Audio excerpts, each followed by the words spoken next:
Assalamualaikum warahmatullahi wabarakatuh.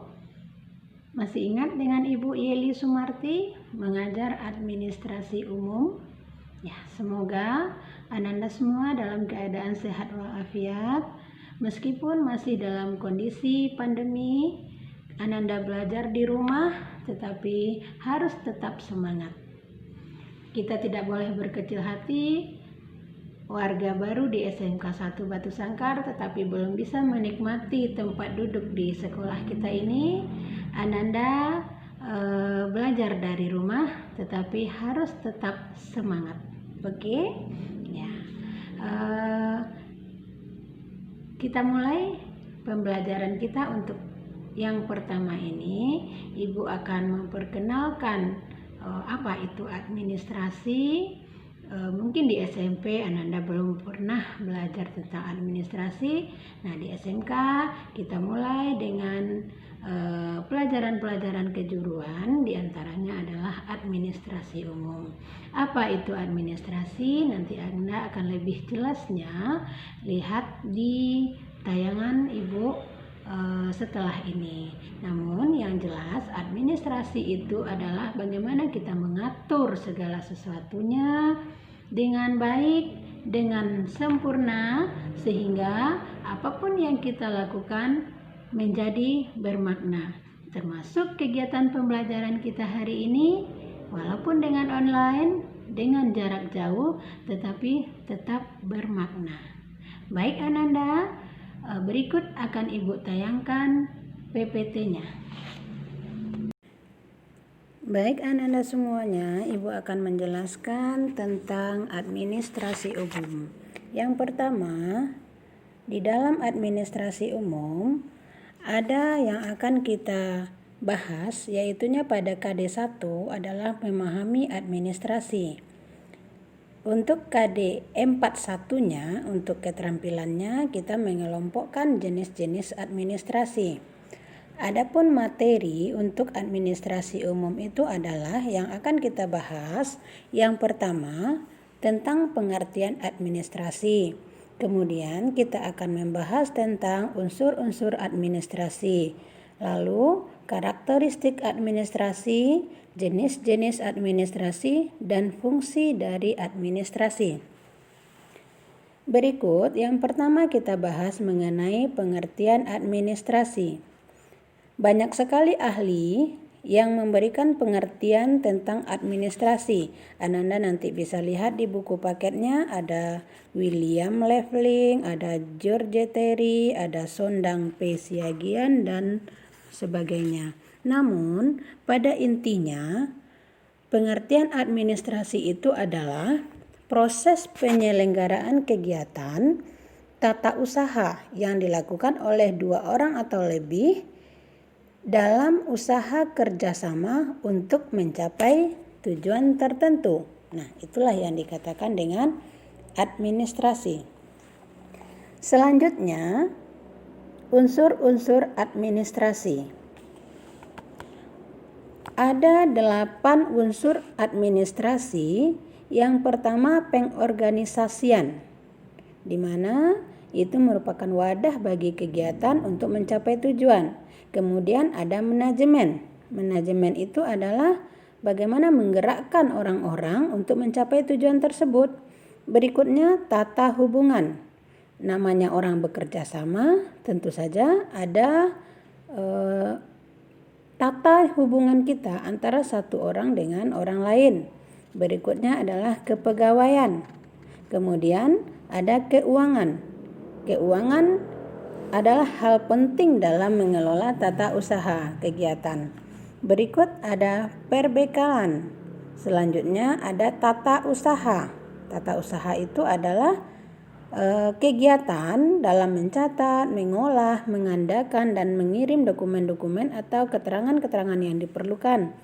Terakhir, perwakilan merupakan rangkaian kegiatan untuk menciptakan hubungan baik dalam masyarakat, baik itu masyarakat internal perusahaan maupun eksternal perusahaan.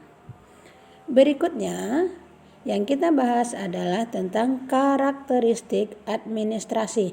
Apa sih karakteristik dari administrasi itu? Kita lihat, yang pertama ada sekelompok orang. Namanya bekerja sama, orangnya lebih dari satu.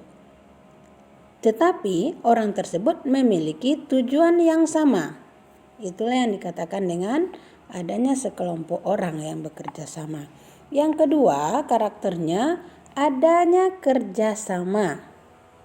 Kalau satu dengan orang lain untuk mencapai satu tujuan tetapi tidak bekerja sama, itu namanya bukan administrasi. Artinya dia mengerjakan pekerjaan sendiri-sendiri dan memiliki tujuan sendiri-sendiri juga. Berikutnya, karakteristik administrasi adalah adanya proses atau usaha yang berkesinambungan. Jelas di sini orang yang bekerja sama tadi mempunyai tujuan bersama dan melakukan kegiatan bersama-sama secara berkesinambungan, tidak hanya satu saat saja.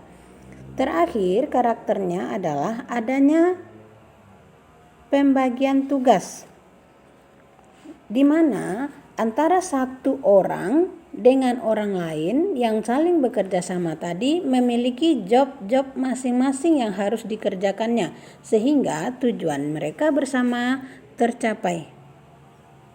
Maaf, belum terakhir ya tadi, lupa Ibu.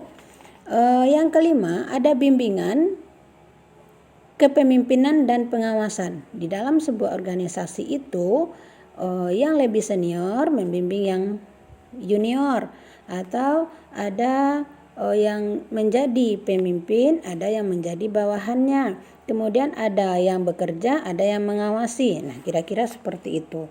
Berikut adanya tujuan yang ingin dicapai dari orang-orang yang saling bekerja sama tadi. Demikian Ananda karakteristik dari administrasi transaksi. Selanjutnya kita bahas tentang jenis-jenis administrasi. Ada 3 jenis administrasi secara umum. Yang pertama adalah administrasi publik, yaitu administrasi untuk memberi layanan kepada publik yang terkait dengan keputusan yang menyangkut terhadap kepentingan umum. Berikutnya, administrasi pembangunan. Administrasi pembangunan adalah yang menyangkut kepada peningkatan potensi dari suatu wilayah atau tempat tinggal sebuah penduduk untuk dibangun supaya terlihat lebih maju. Berikutnya, administrasi lingkungan. Nah, administrasi lingkungan ini adalah seluruh kegiatan yang dilaksanakan untuk penyeimbangan lingkungan agar tidak rusak atau tidak tercemar. Nah, itu jenis-jenis administrasi. Berikut kita masuk kepada fungsi administrasi. Secara umum, administrasi itu memiliki fungsi untuk mengontrol kegiatan dari tenaga kerja. Namun, beberapa ahli mengatakan, diantaranya ya, ada menurut Kuibel, ada 5 jenis fungsi administrasi dalam sebuah perkantoran. Yang pertama, fungsi rutin. Apa itu? Di mana dengan administrasi itu kegiatan rutin yang mencakup kegiatan-kegiatan yang dilakukan oleh tenaga kerja dapat teradministrasi dengan baik. Yang kedua, fungsi teknis. Dengan adanya administrasi, pekerjaan seseorang dapat terkontrol secara baik juga.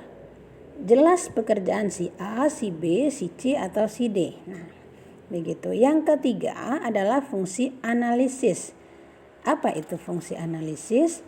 Dengan administrasi kita bisa menilai pekerjaan kita itu sampai di mana? Seorang manajer bisa melihat karyawannya bekerja sesuai tidak dengan apa yang diharapkan. Berikutnya adalah fungsi interpersonal. Fungsi interpersonal ini merupakan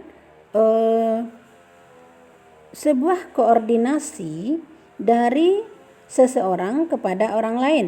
Misalnya dari pimpinan kepada bawahan atau dari pekerja yang sama-sama satu lini.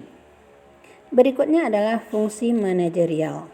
Fungsi manajerial itu adalah fungsi perencanaan, pengorganisasian, motivasi, mutasi dan segala macamnya yang dilakukan oleh pemimpin sebuah perusahaan. Baik Ananda, kita lihat satu lagi, fungsi administrasi menurut Mills. Ya. 2 saja barangkali kita bahas ya. Menurut Mills, administrasi itu berfungsi sebagai fungsi perencanaan. Apa itu? Planning atau perencanaan digunakan sebagai dasar untuk mencapai tujuan. Dengan adanya rencana, kemudian kita berjalan atau melaksanakan kegiatan sesuai dengan rencana, maka tujuan yang akan dicapai bisa tercapai secara maksimal. Yang kedua adalah fungsi pengorganisasian. Apa itu fungsi pengorganisasian? Orang-orang yang berada di dalam sebuah instansi atau perusahaan dikelompok-kelompokkan untuk melakukan kegiatan-kegiatan tertentu sehingga mereka sama-sama bekerja dan mencapai tujuannya secara bersama-sama. Yang ketiga adalah fungsi kepemimpinan. Di dalam manajemen, sebuah perusahaan atau sebuah instansi harus dipimpin oleh seseorang yang mempunyai talenta atau mempunyai keterampilan di bagian kepemimpinan. Bagaimanapun, sebuah usaha tanpa ada kepemimpinan tidak akan dapat berjalan dengan baik. Yang terakhir, fungsinya menurut Mills adalah sebagai pengendalian atau controlling. Apa itu maksudnya? Controlling itu adalah evaluasi kerja kita yang telah dilakukan oleh orang-orang yang bekerja sama tadi, apakah mereka bekerja sesuai dengan yang diharapkan atau tidak? Apakah mereka bekerja sesuai dengan SOP atau tidak? Nah, di mana kita lihat kontrolnya ini adalah kepada perencanaan yang telah kita buat sebelumnya. Nah, demikian Ananda barangkali yang dapat Ibu sampaikan untuk materi kita kali ini. Administrasi umum. Ya, semoga ini nanti dapat kita bahas lebih lanjut di dalam buku paket yang bisa Ananda pinjam di perpustakaan. Terima kasih atas perhatiannya. Wabillahi taufiq wal hidayah. Assalamualaikum warahmatullahi wabarakatuh.